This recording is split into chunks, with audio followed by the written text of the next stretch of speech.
మీరు ఎప్పుడైనా అనుకున్నారా? సోషల్ మీడియాలో వీడియోస్ అన్నీ చూస్తూ ఉన్నప్పుడు అందరూ వాళ్ళకి వచ్చిన ఆర్ట్స్, క్రాఫ్ట్స్ వాళ్ళ ఎక్స్‌ట్రా యాక్టివిటీస్ ఇవన్నీ చూపిస్తున్నప్పుడు మనకు మాత్రం ఎందుకు ఏ ఆర్ట్స్ రావు అని.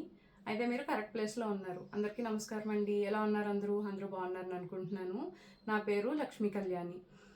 ఈ సోషల్ మీడియా వచ్చిన తర్వాత ఇన్‌స్టాగ్రామ్ రీల్స్ స్క్రోల్ చేస్తున్నా, యూట్యూబ్‌లో షార్ట్స్ స్క్రోల్ చేస్తున్నా కూడా అందరూ వాళ్ళకొచ్చిన ఆర్ట్స్, వాళ్ళకొచ్చిన క్రాఫ్ట్స్ చూపించడం ఇవన్నీ చూస్తుంటే మనం ఎందుకు ఇవన్నీ చేయలేకపోతున్నాం? అంటే అట్‌లీస్ట్ అన్నీ కాదు, కనీసం అందులో ఒకటి రెండైనా చేస్తే బావుంటుంది కదా అని ఆలోచనలో ఉన్నప్పుడు మనకు కూడా కొన్ని ఆర్ట్స్ అండ్ క్రాఫ్ట్స్ ఐడియా ఉన్నాయి కదా! ఆల్రెడీ ఇంతకుముందు చేశాము.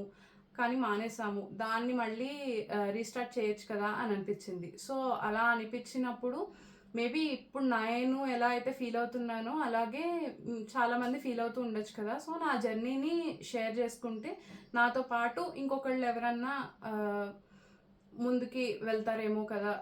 వాళ్ళు కూడా ఇలా స్ట్రెస్‌గా ఇలా ఫీల్ అవ్వకుండా ఒక స్టెప్ ఫార్వర్డ్ అవుతారు అనిపించి నా జర్నీ షేర్ చేసుకుందాం అనిపించింది. సో, ఏంటి అంటే మనకున్న డిఫరెంట్ ఆర్ట్స్ అండ్ క్రాఫ్ట్స్‌ని ఎక్స్‌ప్లోర్ చేస్తూ అసలు అవి ఎక్కడ స్టార్ట్ అయ్యాయి? ఎలా స్టార్ట్ అయ్యాయి?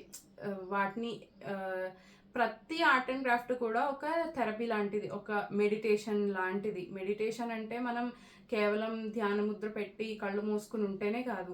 ఇప్పుడు నాకు తెలిసిన ఆర్ట్స్‌లో క్రోషే ఉందంటే అందులో ఎన్ని స్టిచెస్ ఉన్నాయి? ఎన్ని చైన్స్ వేసాము? ఇవన్నీ కౌంట్ చేసుకోవాలి. అది కూడా ఒక మెడిటేషనే. సో, ఇలా ఉన్నాయి కదా! వీటిని చిన్న పిల్లల దగ్గర నుంచి నేర్చుకుంటే కాన్సంట్రేషన్ పవర్ పెరుగుతుంది. డిస్ట్రాక్షన్స్ అవి తగ్గుతాయి. సో, స్టడీ మీద కాన్సంట్రేట్ చేయడానికి ఛాన్సెస్ ఎక్కువుంటాయి. సో, ఇవన్నీ ఆలోచించినప్పుడు నా జర్నీని చిన్ని హ్యాండీక్రాఫ్ట్స్ ఛానల్ ద్వారా షేర్ చేసుకోవాలి అనిపించింది. సో, వీకెండ్ వీడియోస్ షేర్ చేస్తే మొత్తం అన్ని కేటగిరీస్ వాళ్ళకి యూజ్ అవుతుంది కదా! అంటే పిల్లలకి కానీ, వర్కింగ్ ఉమెన్స్ కానీ, నాన్ వర్కింగ్ ఉమెన్స్ ఎవ్వరు లేరు. అందరూ వర్కింగ్ వాళ్ళే. బట్ హౌస్ వైఫ్స్ లేదు అంటే ఆఫీస్‌కి వెళ్ళొచ్చేవాళ్ళు. వీళ్ళు ఎవ్వరికన్నా సరే సాటర్‌డే, సండేస్ అయితే మాక్సిమం అందరూ అవైలబిలిటీ ఉంటుంది కదా అనిపించి సాటర్‌డే, సండేస్ వీడియో షేర్ చేద్దాము అనుకున్నా.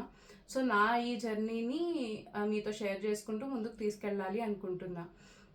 నా ఈ జర్నీలో మీరేమైనా సజెషన్స్ ఇవ్వాలి అనుకున్నా కమెంట్ చేయండి. లేదు మీరు కూడా జర్నీలో ముందుకు వెళ్దాము అనుకుంటే ఆహ్, ఫాలో అవ్వండి ఛానల్‌ని.